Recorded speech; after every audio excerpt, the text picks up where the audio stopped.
షేక్ సమీమా. ఈ షేక్ అనేది ఎక్కువ మన ముస్లిమ్స్ లో చూస్తుంటాం. మీరు చూస్తే ట్రెడిషనల్ గా బొట్టు పెట్టుకున్నారు. అంటే like మేము దూదేకులా కదా. స్టార్టింగ్ మూవీస్ చేశారా లేకపోతే ఇన్స్టా నుంచి ఏమైనా? కాస్టింగ్ ద్వారా నాకు మూవీ వచ్చింది. ఫస్ట్ నా మూవీ 24 కేసెస్ అన్నమాట. నాకు ఇంట్రెస్ట్ లేదు యశోద మూవీ. యాక్టింగ్ ఫీల్డ్ లోకి రావాలని ఎందుకు అనిపించింది? అదే నాకు స్పోర్టివ్నెస్ ఆ షార్ట్ ఫిల్మ్. స్టడీస్ మరి? స్టడీస్ అదొకటే బ్యాలెన్స్ అంటే అడగద్దు.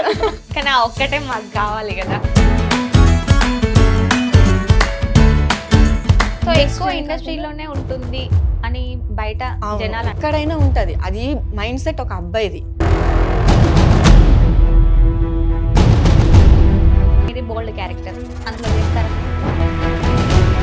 అక్కడికి వెళ్ళి నేను ట్రెడిషనల్గా చుడిదార్ వేసుకుంటా అంటే కుదరదు. కథకి అది సూటెడ్ అనుకో, definitely we can do it.